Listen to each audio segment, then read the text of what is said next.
ತುಲಾರಾಶಿಯವರಿಗೆ ವಿಶೇಷ ಅಂತಂದರೆ ಆರೋಗ್ಯ ಚೆನ್ನಾಗಿರುತ್ತೆ.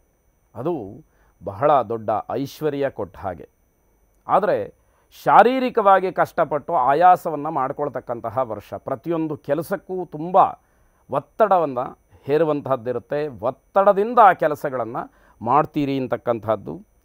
ಪ್ರಯಾಣದ ಸಮಯದಲ್ಲಿ ಒಂದಷ್ಟು ಕಷ್ಟಗಳನ್ನು ಅನುಭವಿಸ್ತೀರಿ.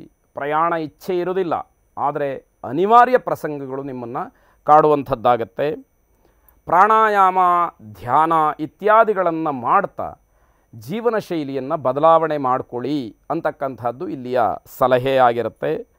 ಜುಲೈ ತಿಂಗಳಿನಿಂದ ಸೆಪ್ಟೆಂಬರ್ ಮಧ್ಯದಲ್ಲಿ ಪಿತ್ರಾರ್ಜಿತವೋ, ಪೂರ್ವಾರ್ಜಿತವೋ, ಸ್ವಯಾರ್ಜಿತವೋ ಆಸ್ತಿಯ ವಿಚಾರಕ್ಕೆ ಒಂದಷ್ಟು ಗಲಾಟೆಗಳು ಆಗ್ತಕ್ಕಂತಹ ಸಾಧ್ಯತೆ, ಕಾನೂನಿನ ಹೋರಾಟ, ನ್ಯಾಯಾಲಯದಲ್ಲಿ ದಾವೆ ಹೂಡ್ತಕ್ಕಂಥದ್ದು, ಇದು ಯಾವುದು ಬೇಕಾದರೂ ಕೂಡ ಆಗುವ ಸಂಭವಗಳು ಹೆಚ್ಚಾಗಿದೆ. ಮನೆಯಲ್ಲಿ ಶುಭ ಕಾರ್ಯಗಳು ನಡೀತಕ್ಕಂತಹ ಸೂಚನೆ ಇದೆ. ಒಳ್ಳೆಯ ಯೋಗಕ್ಕೆ ಅದು ಅವಕಾಶವನ್ನು ಮಾಡಿಕೊಡುತ್ತೆ. ಫೆಬ್ರವರಿ 4ನೇ ತಾರೀಕಿನ ನಂತರದಲ್ಲಿ ಗುರುವಿನ ದೃಷ್ಟಿ, ಗುರುವಿನ ಪ್ರಭಾವ ನಿಮ್ಮನ್ನು ಕೈ ಹಿಡಿತಕ್ಕಂಥದ್ದಾಗತ್ತೆ. ಆರ್ಥಿಕವಾಗಿ, ಸಾಮಾಜಿಕವಾಗಿ, ಸಾರ್ವಜನಿಕವಾಗಿ ನಿಮಗೆ ಒಂದಷ್ಟು ಬೆಲೆ ಹೆಚ್ಚಾಗ್ತಕ್ಕಂಥದ್ದಾಗತ್ತೆ.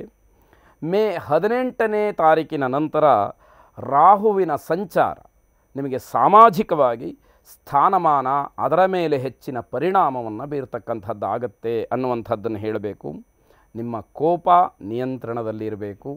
ಕೋಪವನ್ನು ನಿಯಂತ್ರಣ ಮಾಡಲಿಲ್ಲ, ಅದು ನಿಮಗೆ ತೊಂದರೆಯಾಗೋದಕ್ಕೆ ಕಾರಣವಾಗತ್ತೆ. ಉನ್ನತ ಅಧಿಕಾರಿಗಳು ನಿಮ್ಮ ಸಾಮರ್ಥ್ಯವನ್ನು ಪರೀಕ್ಷೆ ಮಾಡ್ತಾರೆ.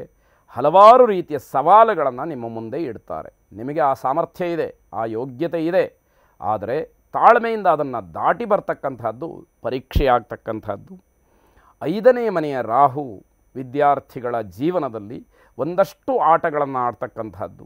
ವಿದ್ಯಾಭ್ಯಾಸವನ್ನು ಹೊರತಾಗಿ ಬೇರೆ ಬೇರೆ ಚಟುವಟಿಕೆಗಳಲ್ಲಿ ತಲ್ಲೀನರಾಗ್ತಕ್ಕಂಥದ್ದನ್ನು ಅಲ್ಲಿ ಸ್ಪಷ್ಟ ಮಾಡ್ತಾ ಹೋಗ್ತಾನೆ. ಪ್ರತಿ ಗುರುವಾರ ಹಸುವಿನ ಆರೈಕೆಯನ್ನು ಮಾಡಿ, ಗೋಸೇವೆಯನ್ನು ಮಾಡಿ, ಜೊತೆಗೆ ಓಂ ನಮಃ ಶಿವಾಯ ಎಂಬತಕ್ಕಂತಹ ಶಿವಮಂತ್ರವನ್ನು ಪ್ರತಿನಿತ್ಯ 11 ಬಾರಿ ಪಠನೆ ಮಾಡಿ. ಶುಭವಾಗಿ.